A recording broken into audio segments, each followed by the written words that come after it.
Hey everyone, welcome back to another episode of Fringe Coverage. This podcast profiles the stories, swings, and stars of the LPGA Tour. And whether you're new to women's golf or a longtime fan, hopefully this podcast helps you develop your own rooting interest in women's professional golf. And we are now in a world where Nelly Korda is a three-time major champion. We're just coming off of Chevron week. We're going to break it all down for you. And here to help me do it, my guy Tom. Tom, how you doing, man? Good, man. It was an interesting tournament. How much were you able to watch? I watched a lot. So my daughter came home sick from daycare on Thursday, which overlapped perfectly with the coverage on Thursday. So while she napped, I watched a boatload of LPGA. So I got to watch, I'd say, I watched all day Thursday, all day Sunday, and probably 50% of Saturday. So probably the most I've watched of a tournament in a long time. And your daughter's feeling better, I hope? Yes, my daughter's feeling better. Thank you. The important part. She was part of the rant. She was part of the rant on Sunday. Yeah, we'll get to that. But yes, I did record a video that I tried to cut my daughter's face out of, but she did make a couple sounds during a rant. But we will get to all of that. You know, let's start right there, Tom. I want to be very clear how we go about this episode, because there is going to be a point where this takes a turn, at least in terms of my attitude towards what just happened over the weekend, and it has nothing to do with the golf that was played. I don't want to start there, because what happened this week from a golf perspective was truly one of the more dominant performances we've seen in a while, and I don't want any shine taken away from it, what Nelly Korda just achieved. So there's going to be a point where maybe we quite literally say, all right, guys, like, we're going to put a little bit of a negative spin on this here, but let's start with, man, this is what we've been asking for. The most marketable player in the world, obviously the best American golfer, goes out there and just lays down the line for everybody and just says, like, come get me, I dare you. I don't remember, like, Nelly at the end of Friday, that score would have won this tournament. How wild is that? Wow. Like, that's nuts. So let's set the scene. For those of you that don't know what happened this weekend, we'll do a quick recap of the tournament. So Nelly Korda is your 2026 Chevron Championship winner. This is the first major of the year. Second time Nelly has won this major specifically. You'll remember this is the first year it moved from the club at Carlton Woods to Memorial Park. We'll talk all about the course here in a little bit. Nelly went out Thursday, Friday, shooting 65-65 to be 14 under par after two rounds. Again, that would go on to, that would have won the tournament if she didn't even play Saturday, Sunday. She entered the final round with a 5-shot lead after round 3 that included 3 misses from inside 4 feet. I mean, imagine she ends up winning this tournament by 5, and she missed 3 4-foot putts in one round on the back 9. Nelly did not putt very well. She putted fine. I'm sure she probably gained strokes on the field putting, but as the person who ran away with it, if she had an above average putting round, how many strokes would she have won by? I mean, double digits? All right, lots to unpack here. So, one, I love your take that, yes, so give her flowers, because, you know, it wasn't close, and I know that's not great for the competitive spirit of the LPGA or good for, you know, there's no, you know, big push at the end and like to have two people duel it out, but that's because she dominated and nobody else really did, so you can't really take it away from her. You know, we don't want to say, well, it was kind of her week and nobody else really played well. She went out there and she just laid waste to everybody. And that's really cool to watch sometimes. We don't want to watch that every week, but for somebody, the number 2 player in the world, who is now number 1, to come out and just say, I'm going to dominate this. This might be hard for other people. This is not hard for me. And then she goes and crushes it. And then also, you know, you always wonder if she didn't have such a big lead, if she would be a little bit more aggressive with her putts. Because to your point, you can lag when you have such a commanding lead. You don't need to try to, you know, blow it to the hole and perhaps blow by it. You can just say, let me leave it within 5 feet or something, and then I'll just tap it in later. It is a really, I would love to have Nelly on at some point because she talked about a lot of this in her post round interview on the course on the 18th green. Um, she said it was incredibly stressful to play. She led every round. She led wire to wire by multiple strokes. So she had a big lead from the jump. And she said, look, it was really stressful to play with the lead, especially that big of a lead, especially for someone who's as good as she is about attacking pins. Your point about putts, I think, expands to her entire game. If you're the chaser, you don't have any options. You got to go after pins. You got to know that, like, if you miss your spot, you're just probably going to be pretty penal. When you have the lead, you play to the fat part of the green, try to two putt everything. Pars are going to win this thing out. I think there are certain people that can do that and certain people that they're just not wired that way. And again, that was my take last year on Gino is I don't think Gino is a lead protector type. I think Gino does better from a chasing position because her strengths really come out when she fires at pins. I would love to hear, I think we've heard enough people say over time, like, man, it is not easy to sleep on the lead and then go out and play because you kind of change your own game plan a little bit of what's worked up until this point. Nelly was setting records the first 2 days. And I think the average fan, and even sometimes even myself, would say, like, just keep doing what you're doing. Don't change anything. And that's where I think that people like Tiger separated is that's what he kept doing. He's like, oh, I actually want to win by double digits. And that was a thing for him. I have to imagine there's way more that goes into it. If you ask Nelly, like, what does it actually mean to play different when you're protecting a lead? And how hard is it to adjust your mindset to say, yeah, even though everything I did was perfect the last 2 days, I don't want to do that anymore. I want to play more conservative. That's going to open up to different swings and maybe flaring balls right. Like all of a sudden the mechanics of what made you so good the last 2 days change. I would love to hear what it is they are actually doing mentally differently if other than a course management perspective. And that's where I think Nelly excelled, especially on Sunday. Nelly made such good decision making all day. She hit, we'll kind of fast forward here. So entering the final round on Sunday, she was playing with Patty Tavatanakit and running in, and Nelly put on a clinic. She didn't miss a fairway till 18. She literally hit every fairway until the final hole when the lead was not in question. And I think she hit something like 15 greens. Like, it was wild. Like, you're not going to catch someone who's doing that because she could make no putts and still beat you because no one's going to go out and shoot 65 or 66 on a course like this on a final Sunday round. So I do think your point about the way she would have approached putts, especially that third round where she missed, 3 putts of 4 feet or inside on the back nine. Maybe she's not protecting as much and she's worried about blowing it by and having a comebacker. I think that's very real. I think I absolutely, but Nelly, that has been her bugaboo. When Nelly doesn't play well, it's her putter. When Nelly plays great, it's in spite of her putter. Like it's wild to me. Like if she has a Scotty Scheffler like arc and starts improving her putting, look out.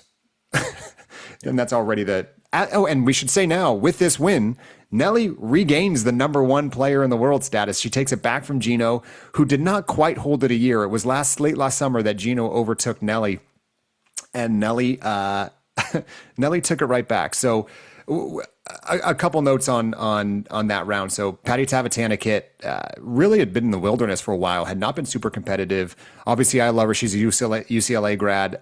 She has won this championship before. She is a major winner. Running in has also won a major. That's a really entertaining final pairing or final threesome. But I loved seeing signs of life from both of them because they had not played great in 2025. We mentioned for Nelly, this win gets her back to #1 in the world. She still hasn't played a Sunday outside the final group yet. She's played 6 tournaments and she has been, you know how we were joking about we need nicknames for golfers. I need you to come up with something about the final pairing for Nelly. Like that's just where she lives. Like something about the late tee time. Like she has played 6 tournaments and only 2 women have beat her this year total. Across 6 tournaments, 2 women, Hyoju Kim and Lauren Coughlin. Everything else, she only has first and seconds on her resume in 2026. And one note in that post-round presser, in addition to her talking about protecting the lead, they said, hey, what did you learn about yourself, or what message do you have here? And she said, look, I want little kids to know that you can miss short putts and still win. And it was a very odd way to frame it, but I think ultimately what she was saying, like, look, you can bounce back from stuff. And because Nelly she has been ridiculed. She misses short putts. This is a thing. This is not some one off. It has, at least for the last 5 years, everyone has said Nelly is, man, if she's got a putt to win on Sunday, I'm not putting money down on her. So I thought it was interesting that she just got so ahead of that and called it out, but also it was obviously a very big mental thing for her that it was top of mind in post-round interview, the putt she had missed a day earlier. And the broadcast, Morgan Presso, actually, I don't applaud Morgan a ton, but Morgan did a really good job of calling out every time Jason, her caddy, was in her face. Saying and talking her off of like, hey, keeping her head up high after she was missing those putts. And then after she pointed it out, like her caddy very much, you could see the holes after she had missed a short putt. Her caddy was immediately talking to her, getting her spirits back up, telling her to shake it off because she had a 5-shot lead. I can't imagine where Nelly would have been had she been nursing a 1-shot lead and missing those putts. I think it would have been a very different tournament. But something you said. All this to say, I mean, right off the heels of Rory missing a few short ones at the Masters, and he did that last year too, right? He blew it in the 18th last year, and they had to go to a playoff hole because he had the, what, I don't want to say the yips, but he had a really short putt that he could have made, and he missed it. And then he did that again this year. So, yeah, you know, she has a luxury of she built herself a big enough lead, and she was able to kind of weather those storms, and good on her. Let me ask you this. Yeah. You said something earlier that I think I've formulated my opinion on this, but I'm curious where you stand. So you were talking about what dominance looks like and what impact that has on the LPGA, what fans think of that. You know, there's a lot of different tournaments. I think we're accustomed to a few people fighting for a lead down the stretch or a group of people. This seems to be the outlier when someone just runs away with it. Because even when one person runs away with it, usually like 2 people run away with it and are competing. There's kind of a 2-part question about dominance here. One's like kind of the micro, hey, at a given major, at a given tournament, how does a runaway win look and how does that impact a game that's trying to grow itself? What negative or positive impacts does it have? And my second question is on a macro scale, how does dominance look like? If Nelly were to go on to win 3 of 5 majors this year and have a 2024 like season where she wins 7 times but wins more majors, is that good for the sport, bad for the sport? What are just your general takes on that? So I always try to keep in the back of my mind that I feel like athletes have different levels of success than what the fans or the media or the broadcast does. I think that Nelly's goal for this tournament was to win. It wasn't to win by double digits or to make sure that she was in the lead after every single round. She says, I want to go out there and win. And in 3 years, nobody's going to remember how much she won by. And in 15 years, when they say that, you know, she has 7 majors under her belt, no one's going to say, yeah, but she didn't win by more than a couple strokes. Like, that part doesn't matter. Nobody remembers those things. If you look at, you know, the Michael Jordans or the Tiger Woods or the Tom Brady's, nobody really seems to care about that stuff anymore because it was done so long ago. It's just, you know how many championships they've won. So for her, I think it's actually very admirable to say, I don't care that what this person is doing. I'm going to play my game and I'm going to win. And my goal has been accomplished. So I did exactly what I wanted to do. I played my game. I didn't adjust it based on how Patty Tavatana get played.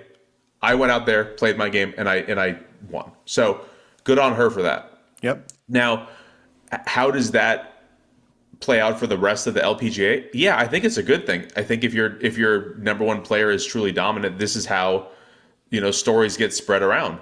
Your best player is winning. And, you know, last year when we had 20 different winners on the tour, I think that kind of made things a level playing field and nobody really knew who the powerhouse was. And no one name really stuck out because there was just a different good player every week. This is what the LPGA probably wants. They want their best American, their best player to come out, take the league by storm. Yeah, I'm with you. And I think probably the ideal is then you maybe the second tier chasers emerge on a consistent perspective, like the Phil Mickelson to the Tiger analogy, right? Of look, outside of Tiger at Pebble Beach in 2000 when he beat the field by double digits, like people remember that. No one remembers anything else except for how many majors he won, right? So I'm 100% with you there on the individual tournament basis that no one's going to remember the margin of victory. There is something about the step on the throat mentality that I think I do appreciate sometimes, but I think to your point, that's not what they're setting out to do. I think that was really well said. From a separating perspective of Nelly we're using Nelly as the example, establishing herself as the chaste. Look, on team sports, it's really easy, right? You and I grew up, there was the Yankees, there were always those teams in the respective sports, the Celtics and Lakers models of the 70s and 80s. And I think individual sports are hard because I was trying to think of the comp of tennis, right? Of like tennis had a really nice run of like Federer, Nadal, and to a certain degree, then kind of the new mantle of Djokovic, but when you kind of fall off after that, and I think the supporting cast does matter a lot. But where I net out on Nelly is the Caitlin Clark example. It's not like there is just this long list of WNBA players who are like Caitlin Clark. It became the needle very quickly because of the unique thing she was doing and the way she was playing. Like Sabrina Ionescu is amazing, but she did not have the same impact on the game that Caitlin did. I think what we're going to run into, and I heard Mel Reed talking about this yesterday, it's a really unfair expectation of Nelly, right? Nelly is not a naturally gregarious personality. Caitlin Clark on the she's fiery. She wants people to talk. I mean, she wants to talk shit. There's a piece of her that kind of lends itself well to the marketability within the basketball landscape. And golf's a different sport entirely, right? And I'm not looking at that, but they're asking Nelly to carry a really heavy mantle right now in a sport that doesn't have much American marketability. So I fear for what's asked of Nelly, and what I love is that she said, like, some people hate that she doesn't play a lot of golf. It's obviously working because she's basically trying to gear herself up for 5 majors, and she won the first one on this modified schedule. So I'm not about to flame her for that. Of course, I want to see Nelly every week, but I want to see Nelly win majors. I'm not going to remember how many individual non-major tournaments she wins. So I think overall, I'm with you. I'm just nervous about all of that pressure on one person to carry the tour and say, come and get me. But I do think like the more Nelly wins, the less interesting she has to be off the course. Right. Because there's just something, and I heard DJ from No Laying Up say this about Scottie Scheffler 3 years ago, maybe. Shout out to No Laying Up. This what DJ said like sticks out to me for like all the time. Of Scottie was not interesting before he won. He was the most boring guy, and everyone's like, oh, this is going to be such a bad winner when he started getting good. And DJ said, like, honestly, I don't know this is going to be true, but if this guy keeps winning, that's going to make him interesting because there's going to be new statistical comps and just, man, this guy keeps winning and who's going to go get him, which is exactly what ended up happening. And I think Scottie Scheffler is incredibly interesting now because of the way he carries himself and somehow stays grounded in everything he does. I'd love to see Nelly's version of that. Not to say to replicate what Scottie did, but if she keeps winning, I guarantee you I will want to talk about her every week, even if she doesn't give much to the media or does. I just think winning is something I want to follow. It would be interesting to see if, the sponsors and the tour would kind of ask her to take on a little bit more of the load and say, hey, we would really love it if you could play at this tournament over in Omaha next week. That would be really good for us and the ratings, and we'll give you more money for showing up and all that. And she hopefully will be secure enough and just say, I can if my body's ready. This is somebody who's had a long enough track record where she's played on the tour long enough to say, I will tell you now, if you make me play back-to-back weeks, I'm probably peaking at 80%. And that's not good for me. That's not good for you. That's not what I want. What I want is to be ready on when the light's shining the brightest. Now something for you, real quick question. What did you think of Tiger Woods and his personality off the course while he was in the middle of his reign of dominance? I think this is a cop-out answer. I think that's an apples to oranges question of the Marc that was watching Tiger Woods in the 90s. So you're asking a 12-year-old versus a 41-year-old what their impressions were. So like I idolized him. I idolized the golfer he was. Now as we got into closer to like 2019 and all the crazy years he had following that. Like obviously his personality off the course became a little bit different, but Right. My question was more like, I don't think he was the most charismatic person off the course. I mean, he would do these incredible shots and he was very aggressive and all that. And that was very fun to watch. But when his post round interviews, I don't think he was anything. I mean, he reminded me of Scotty. I don't remember. I mean, to your point, I don't remember a post run interview. What I remember are the fist pumps, right? Yeah. I remember that I'd line up a putt the same way he would and crouch down and put my hands around the bill of my hat like it was supposed to do something. I mean, I imitated everything he did, as did every, Minus the actual sinking of putts. Right. No, I never made any of those, but I do think I don't remember caring about that. First off, anything other than, I don't even think I stuck around to watch post-round interviews. Again, as the kid, I didn't really want to know much about Tiger.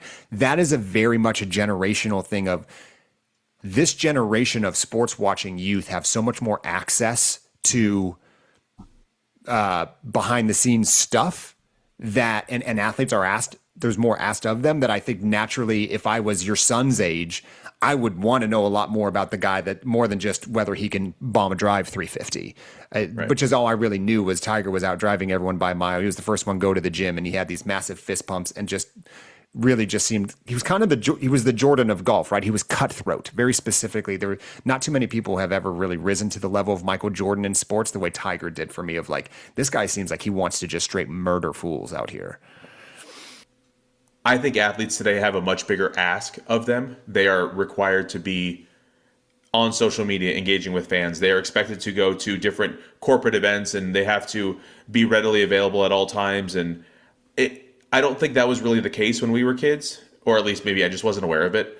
But, would those athletes have been as dominant if they were also asked, hey, after your game, you have to talk to the media for an hour. And, hey, I know you want to go to the gym after the game, but that's not really an option anymore. Or you want to be the first one in the gym in the morning, but now you have to actually take phone calls and you have to do all these different events for our sponsors. It's a different world. So It is. For somebody like Nelly to be able to navigate through those waters, props to her. Very impressive. Well, again, this is where golf's unique too. Like, they're independent contractors. Like, the tour can't tell them what to do. They can't tell them you're playing next week. Like, it's not the same thing as an NBA team or a Major League Baseball team. Like, they are independent contractors. Now, they have certain ways that they structure the tour to make sure that they do, in fact, play for eligibility and things like that. But Nelly's not worried about that stuff. Nelly's a 3-time major winner that's going to be able to helicopter in and out the way she pleases, which, good on her. I think that's the goal for any of them. Last note on Nelly, she's now 5 points away from the Hall of Fame, which is wild. Again, you earn a point for every victory on tour. You earn 2 points for every major. You earn a point for an Olympic medal. You win, there's a couple others, a Rolex Player of the Year award. She's now, what do you have to win? 26 points, 27 points? And 27. She's at 22 now with this major victory. Remember, Lydia Ko entered the Hall of Fame last year. This is not a voting on thing. This is a straight points-based thing. Nelly's going to get there. It's just a matter of which year. She could, if she wins Player of the Year, that's another point for sure this year. She wins another major. She's only 2 away. Nelly could get the Hall of Fame this year. Put your name on it, Mark. Is she a Hall of Famer at the end of this year? So we have. I think she's 1 point shy. I think she's 1 point shy going into next year. Okay. So she gets 4 more points this year. I'm going to say yes. I think she gets Why a not? Player of the Year. She gets another major and 1 more victory. Okay. I say all of that, but I think she can probably get 2 victories on tour this year. Heck yeah. So, notable finishes. I mentioned earlier, great signs of life from Ronnie and Patty T. There was a really interesting amateur contest going on. So Chevron was giving out an award for the low am, and I believe a cash prize as well. And it was well documented through the broadcast. One of the few things that was well documented through the broadcast, if I might say. Farrah O'Keefe, who's one of the best amateurs in the world, was 7 under to start the day, or 6 or 7 under to start the day on Sunday. Had a huge lead over the next amateur. She got blown out to sea on Sunday. I think she ended up shooting 79, a final round 79. Again, she was in one of the final groups and just got beat up by a final round.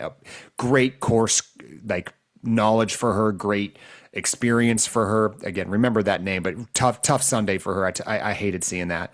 But I think the most notable thing we can go down the leaderboard and, a nice looking top 10, a lot of uncompetitive top 10s because of where Nelly was. But if you take away Nelly, some great names in that and former major winners. You got Patty T, Ronning Yin, Hyoju had a late flurry. Hannah Green had a late flurry. Lottie Wode in her first ever Chevron. Ryan O'Toole makes a surprise appearance, another UCLA grad.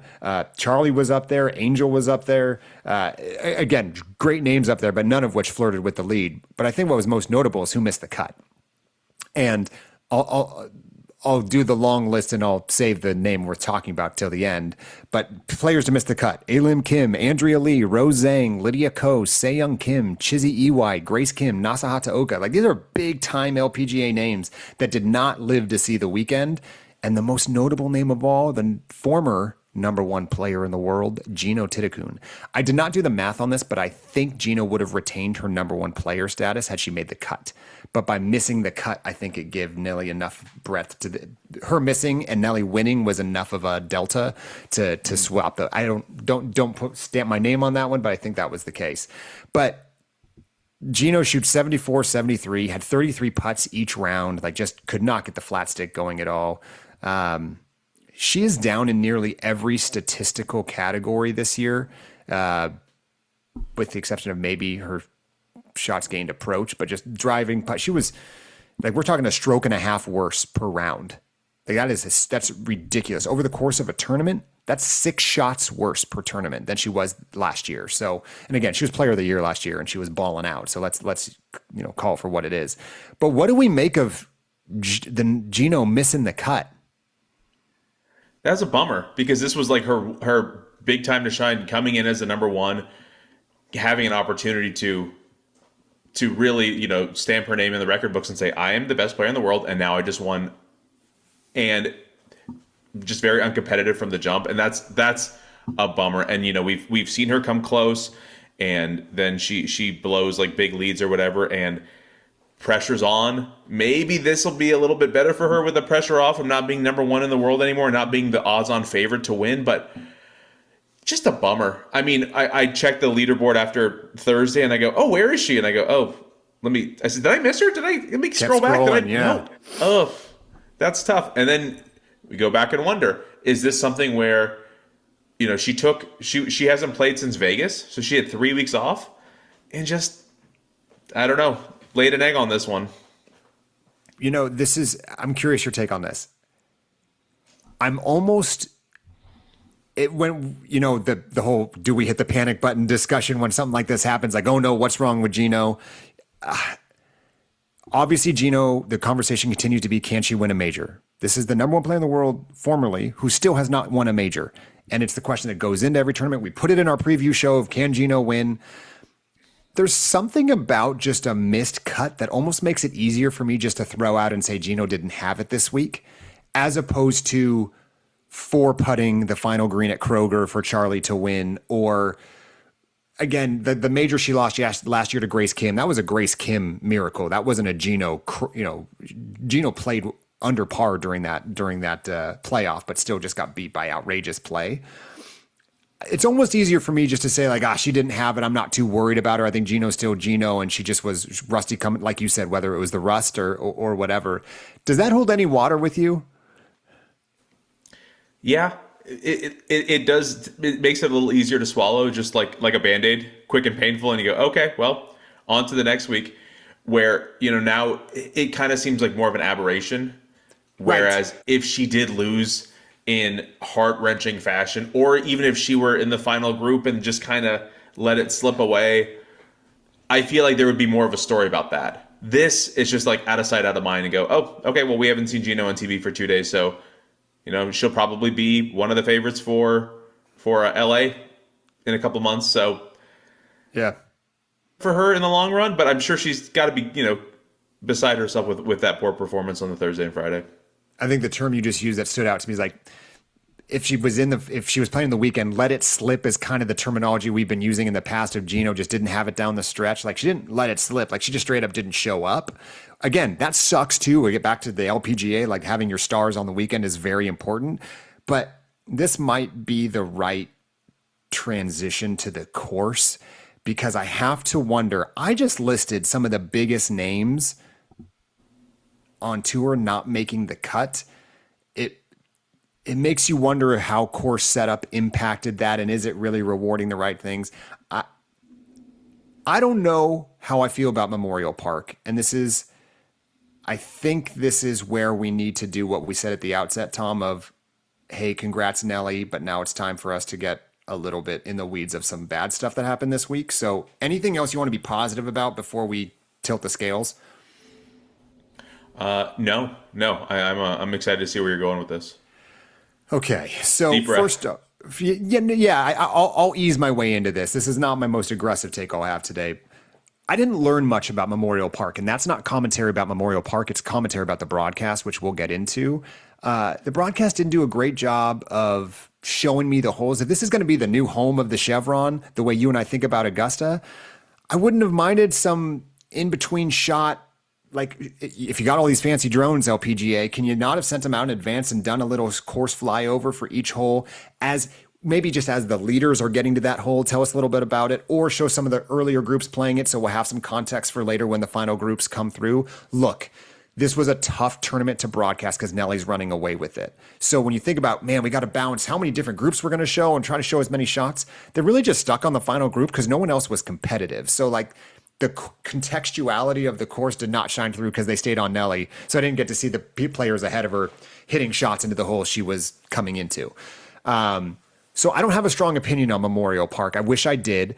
I liked that there were some strong runoff areas. The course got soaked early in the week, which made it a dart fest, which is why Nelly could shoot 65-65. That's not the course's fault.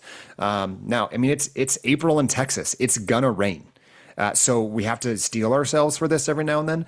I would have liked to see this place firm and fast and see how it would have changed, if anything.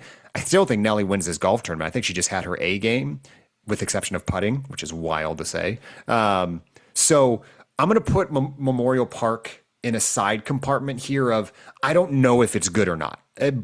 I like it for the men's game. I think maybe where I net out is maybe it didn't feel like a major. It just felt like an event with a big purse. But I kind of want to suspend my judgment there just because I don't think I learned enough. So the broadcast.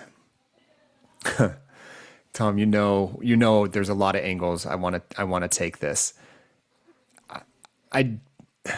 It's so hard for me to be negative, and much to what it probably sounds like on this podcast. I try so hard to root for this tour, man. And this weekend especially made it really hard on me to like, I keep putting myself in the shoes of, if this was the weekend I wanted to pull in someone new to watch the product, would I be proud of them sitting next to me on the couch saying, oh yeah, now I get it, man. If I tried to pull in someone new this weekend, I think they would have said, why the heck are you wasting your time on this? And it's not because Nelly sucks. Let's be clear, right? It's because the way the broadcast presented it. It's not a secret that CBS does a much better job covering golf than NBC, and NBC had this event. I will say that NBC was dealt a tough hand in a couple respects. Number one, it was a blowout. That's tough. But you knew it was a blowout since Friday.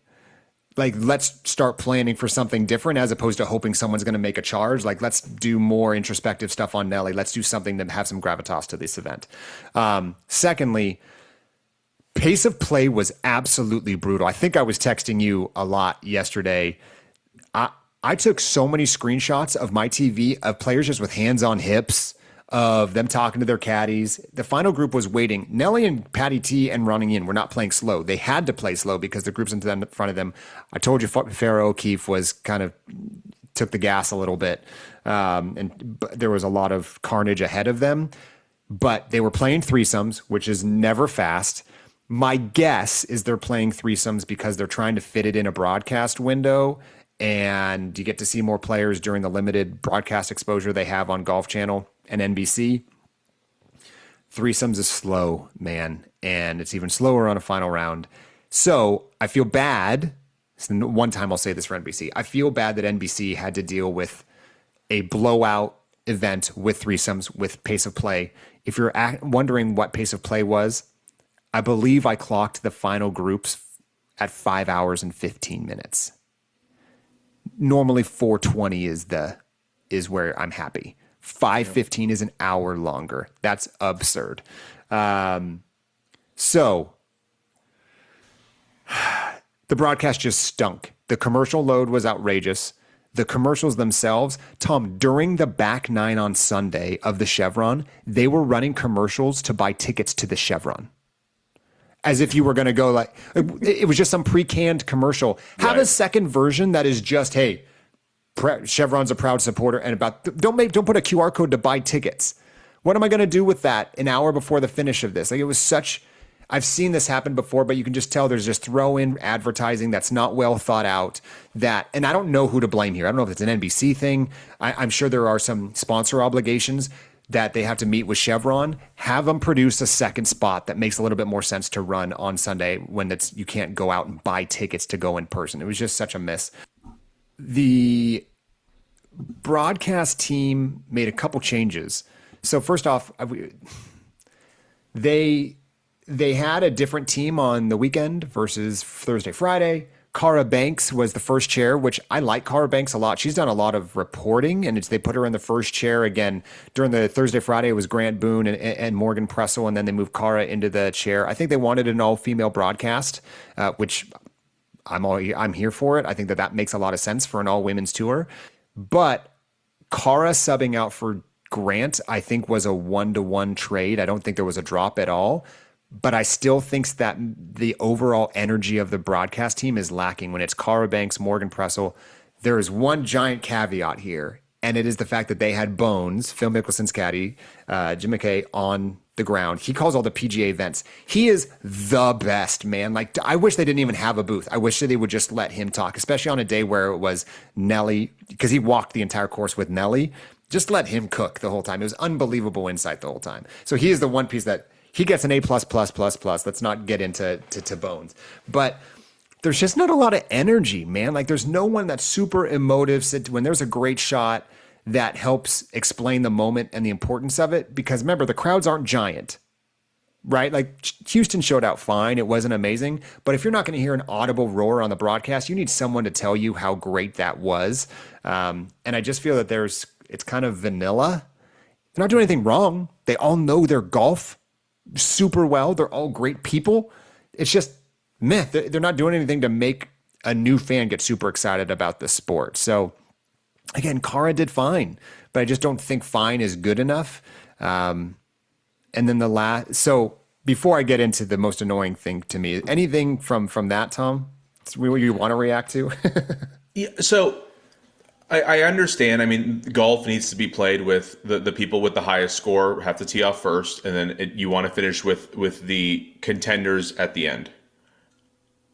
To speed up the pace of play, I don't really see a big issue with people who are, I don't know if you want to say like the last half of the leaderboard who have made the cut. If you have them tee off on the 10th hole.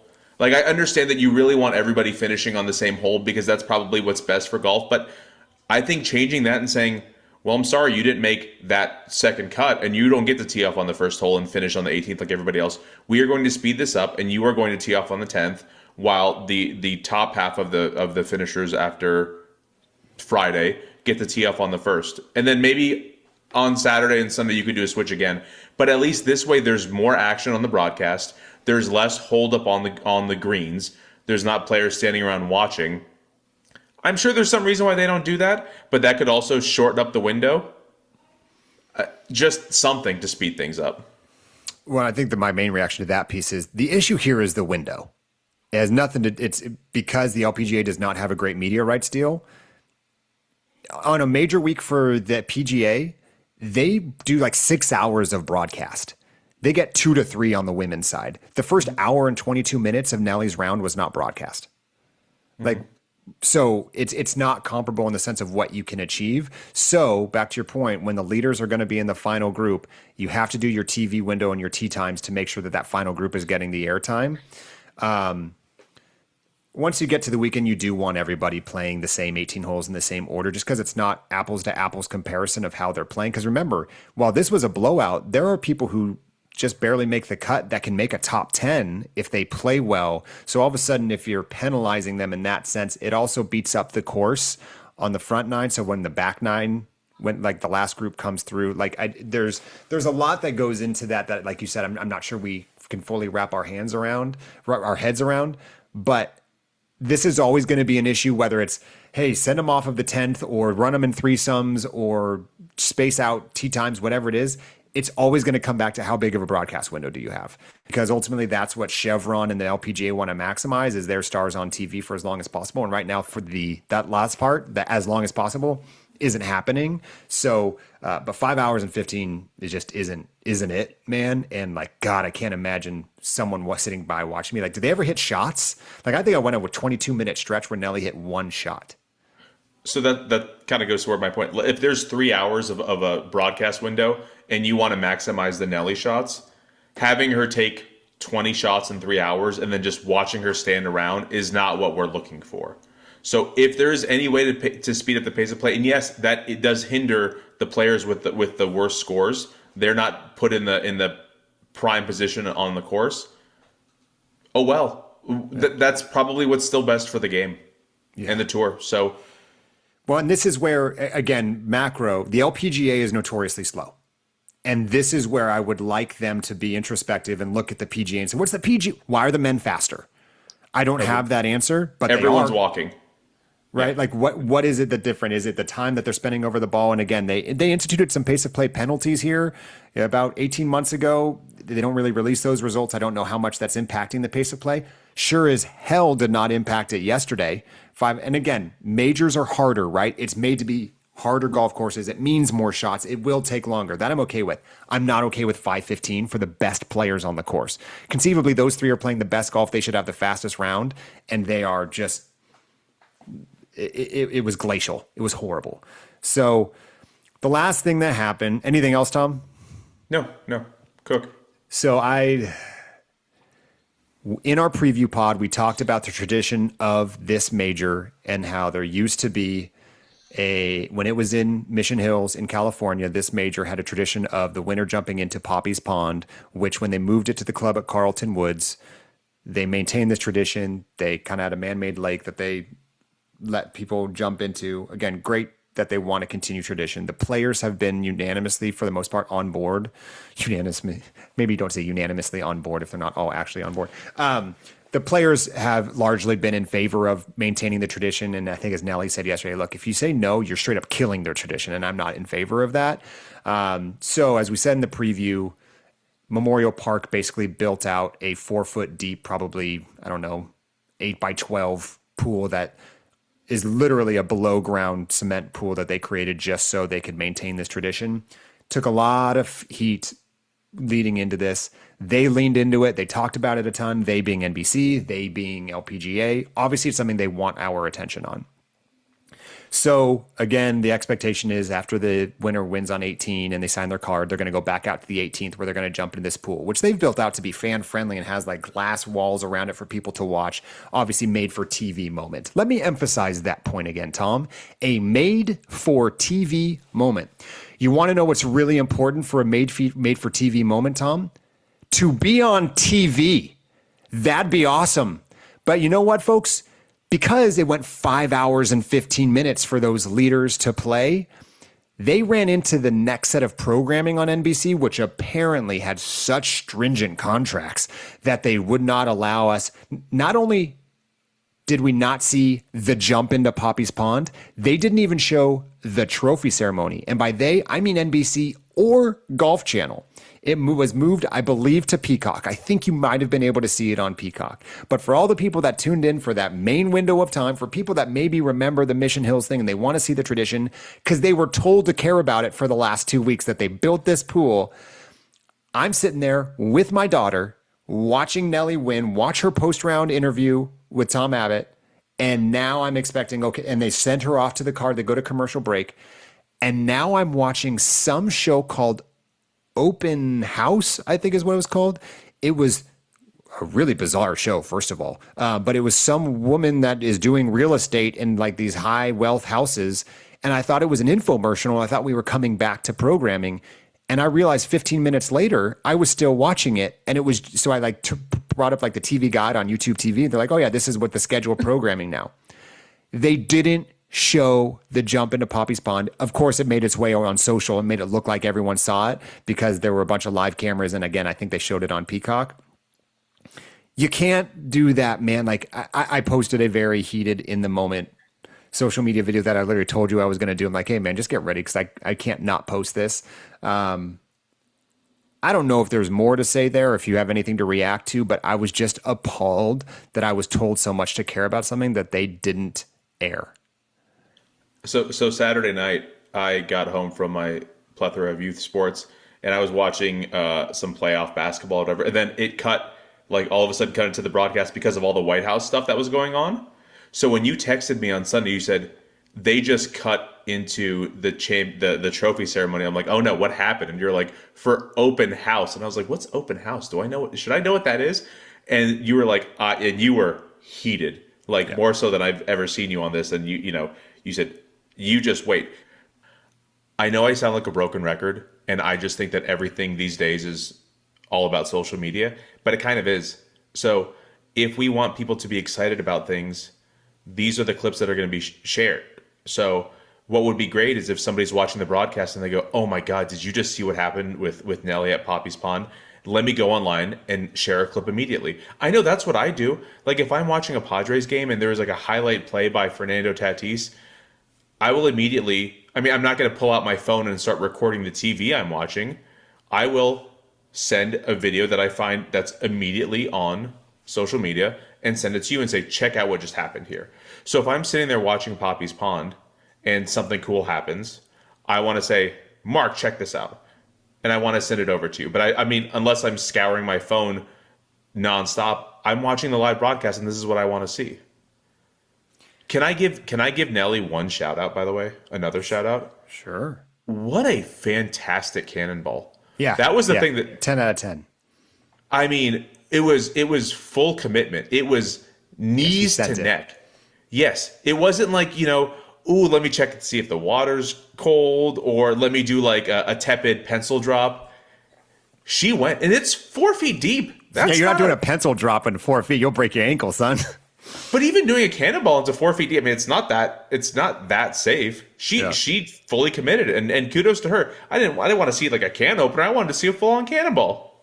I like that she had her sister and her son and her caddy. Like I like that she made it a full affair. I think one of the reasons I am so angry beyond the obvious is that I'm angry that I'm angry. Like we joked last week about the preview when we previewed Poppy's Pond because it didn't matter. Like it was just like, but they made us care about this. They made this the thing like, oh, look at us. We're extending tradition. We're going to ask every player about it in their pre-tournament press conferences.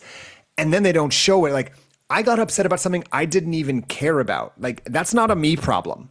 Like that's them setting the table and then not putting the food on it. Like don't waste my time with that. And again, I always come at this with the lens of I just want more people to watch the LPGA, and this is just not it.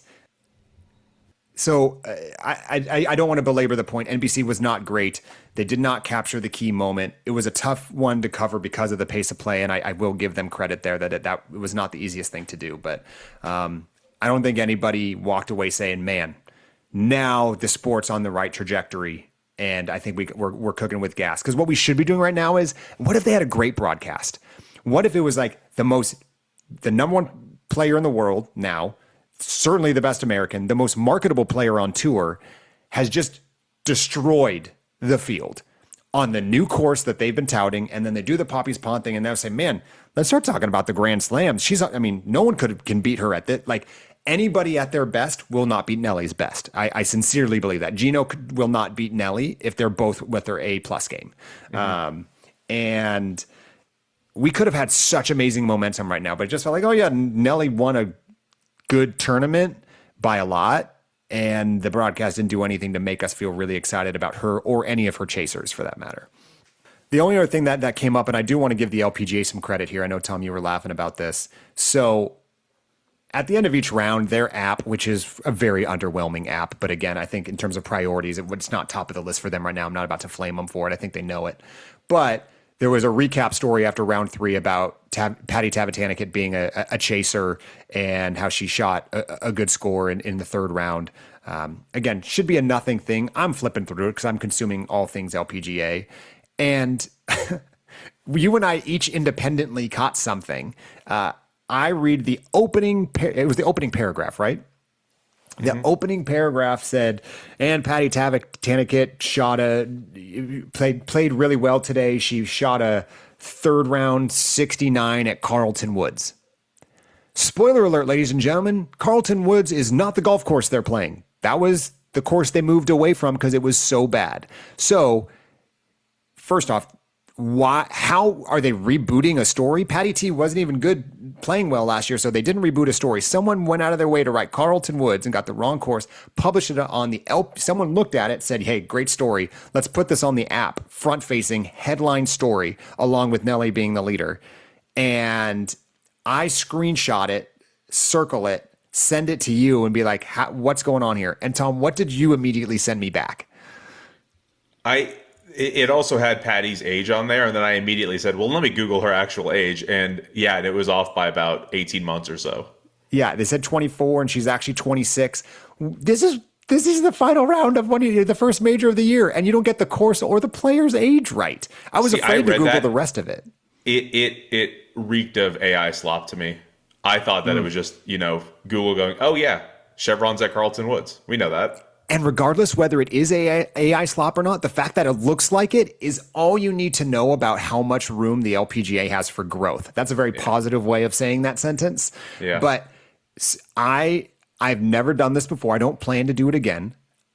I posted about it. I sent the screenshot I sent you, I put on social media, and I tagged the LPGA Tour and their CMO, Chad Coleman, who by all intents and purposes is an amazing marketer, has been made himself very available, has responded to criticisms and said, yeah, man, like you're right, we got to be better. Morgan Pressel or Beth Ann Nichols a couple weeks ago had some choice words for the LPGA, and he owned it, said, you're right, like on social media where he could be seen.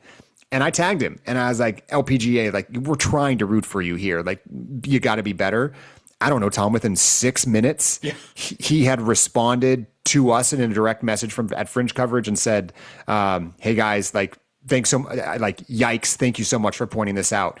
And then we had a nice exchange back and forth just privately about, hey, we're not trying to flame you. We're rooting for you, but you got to be better. And, then I had to like follow up and be like, oh, by the way, her age is wrong too, because I had posted that before you had found the second piece wrong with it. But again, good on Chad and they changed it immediately. Like, so, but it shows you there is someone that's behind the keyboard making those changes. And I'm sure they're embarrassed as heck.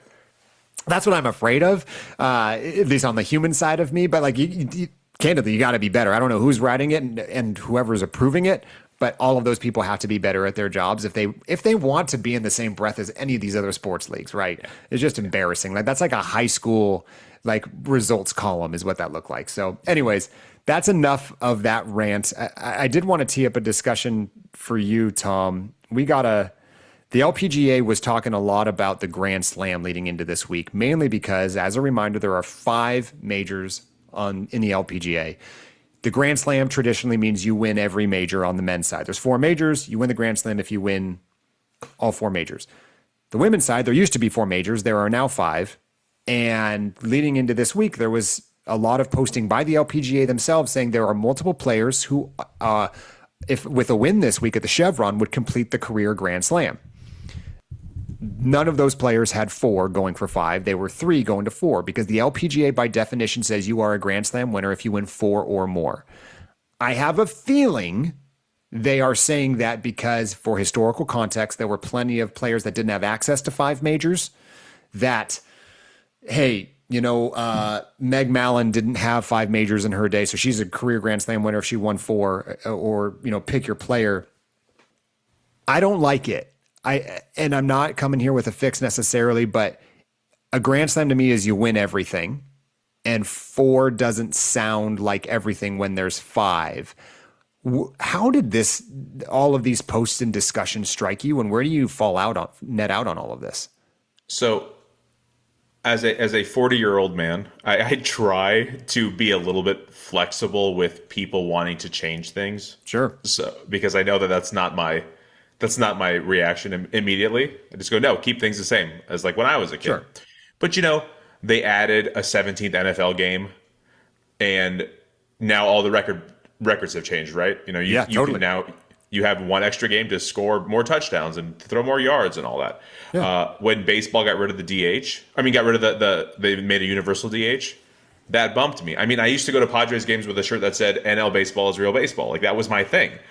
I didn't want things to change.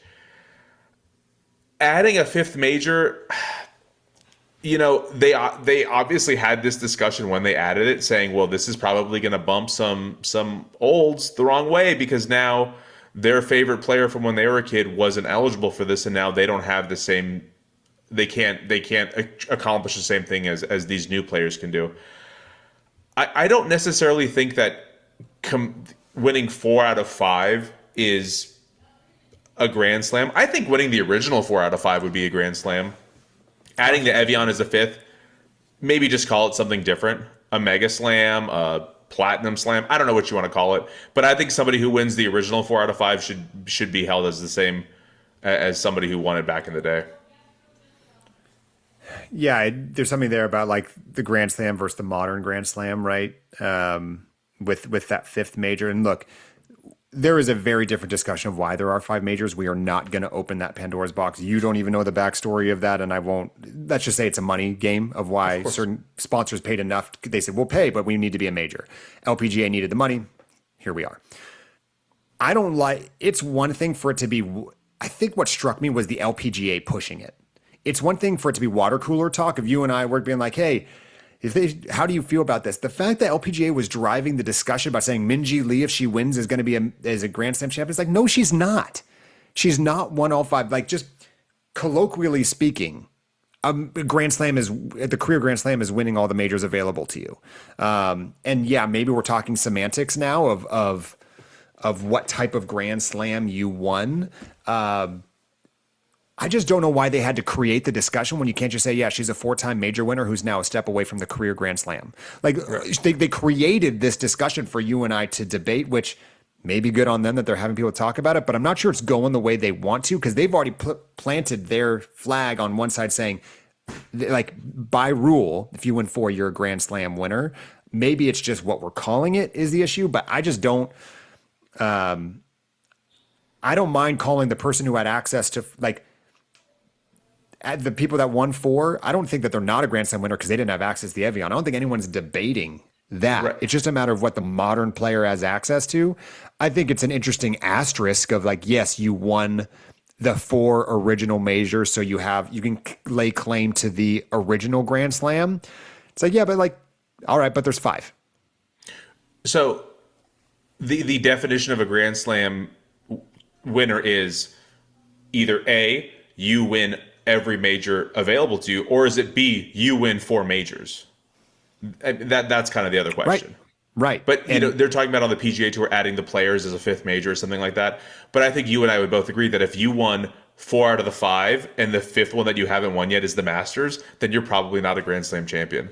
So correct. I think it also matters what you win. And this actually got me thinking right now. You know, you're familiar with the term EGOT? No. Okay, somebody who has won an Emmy, a Grammy, an Oscar, and a Tony. Okay. There's a handful of people. Like if somebody decided, well, we're also going to add another E, and you have to also win an ESPY. Like, well, okay, that's not exactly what we're looking for here. Like, we're not going to take away what everybody else did because that wasn't available to them back then. But obviously, a little sillier than that. Hey, Mark, I do have a question for you leading off of this. Yeah. Because this got me thinking. Famous fives, and if you only had 4 of them, if you would be happy with that. Okay. Like, would you be happy if you went to an NSYNC concert and Justin Timberlake weren't there? No. Or Jackson 5 without Michael? No.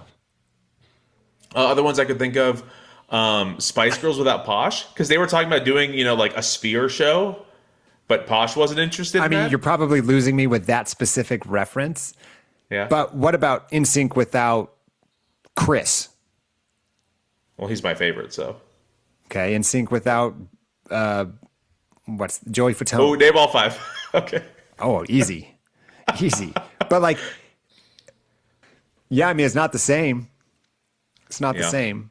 But like, I think maybe the macro of both of these is like, the way you kind of said it is like, why are there 5 majors is probably the question we should be debating, not whether it should count as a Grand Slam if you win 4. And similarly, like, why is NSYNC touring with like 20 years later with 4 is the question, not does it count if you go, right?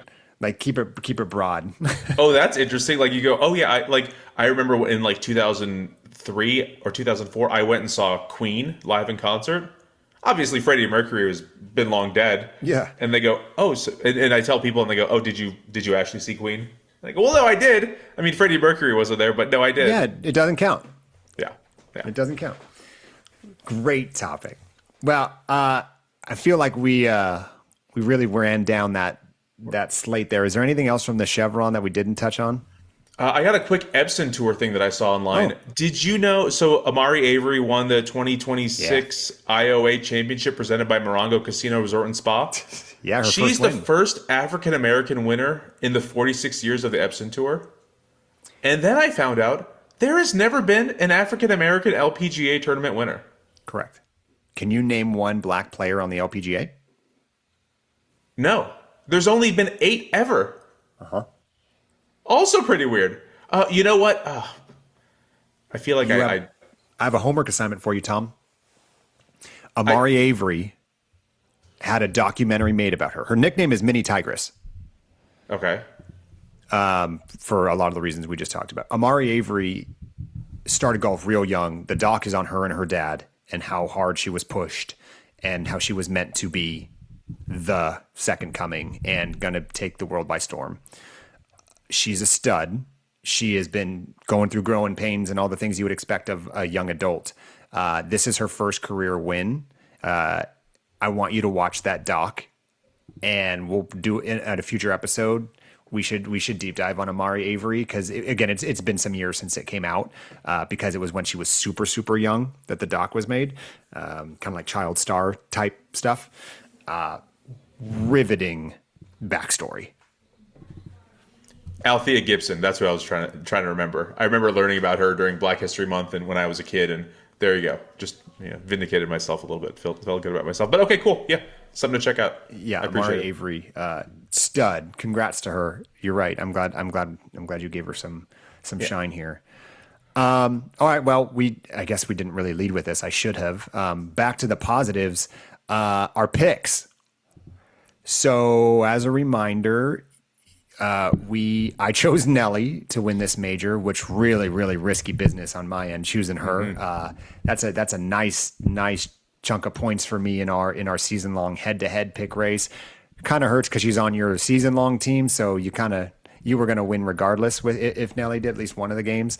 You had Hannah Green, who had a really nice weekend.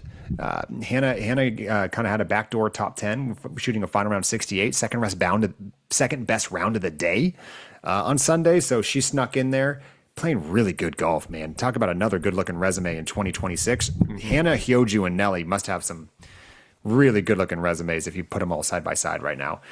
So I win the head to head picks. I get to retain picking rights for this week.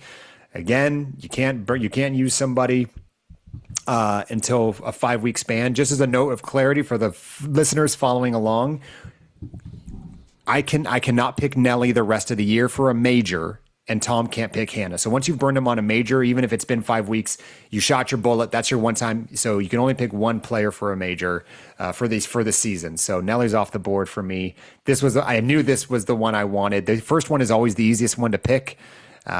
Because this is a little bit more of like a regular PGA tournament and you know who's playing. There's a lot of elements that come into these final 4 majors of the year. So with that, probably a good transition to there is a golf tournament this week. It's kind of a come down from major. We're in Mexico this week at Mayakoba, April 30th through May 3rd. Small purse, $2.5 million purse, one of the smaller purses on tour. It's only the second year of the event. Defending champ, your girl, Chizzy EY, won by 6. She went into the final round tied and won by 6. She just killed everybody the final round. Watch windows this week. Again, they're down in Mexico. Thursday and Friday, these are Pacific time, 7 to 9 a.m. on Golf Channel, and then 9 to 10 streaming. Saturday, an hour of streaming before it goes live on Golf Channel from 2:30 to 4:30, and then Sunday 9 to 10 a.m. streaming, and then Golf Channel 10 a.m. to noon on Golf Channel. Weird watch windows, morning golf. Tom, with that, it is time for picks. I am going to go someone I don't think I've picked at all since we started this game. This person has top 10 in 3 of her last 4 events. She finished tied for 9th last year at the Mexico Open and just is coming off of a T12 at Chevron. I'm going with Minami Katsu. She's playing really good golf, and when I was looking at last year, again, there's only second year of the event, so not a whole lot of historical record. She seemed to play there well last year and playing very well the last month or so. So give me Minami. Who you got? All right, nice. Congrats on the win. Thank you. Yeah, good choice by you. I think you did ask me. You said had I had the choice, who would I have picked? And yeah, I think Nelly was the right. I don't remember that ever coming up. All right. I'm gonna go with Rio Takeda. Nice. Went 73-68 to start the weekend, and then 72-71. T12, not bad, but I think hopefully looking at a bounce back for this week. All right, and again, we're only what 4-ish, or maybe just over a month away from the next major. The first week of June at the U.S. Women's Open. So start aligning those picks here, Tom, over the next couple of weeks. Don't burn anybody you want to save for Riviera. Smart. That will be a test, folks. I told you I'm out on Memorial Park. I don't have an opinion yet. I already have an opinion on Riv. It's awesome. It's going to play so good. I hope they get the right weather for it. But it's officially major season's underway. We have one under our belt, 4 more to go. We're going to complete the Grand Slam of recaps. We're going to recap them all regardless of who wins. But as always, Tom, this was a blast. Any parting comments? No, that was fun. I hopefully this tournament this upcoming week will be a little bit more fun for you to watch. And just more competitive, I guess. A little bit closer. Again, hey, congrats to Nelly. Note here, Nelly is playing this week, surprisingly enough. She did not play last year, but she is playing. I was shocked to see with a small purse coming off of a major week. I thought for sure she was going to have this week off, but she is playing in Mexico. Shouts to her. Good. Yeah. Nice. Cool. If you have any suggestions for players or topics to discuss on this podcast, send an email to fringecoverage@gmail.com. You can follow us on Instagram at FringeCoveragePod. And whether you're approaching from the fairway or the rough, we got you covered inside the fringe.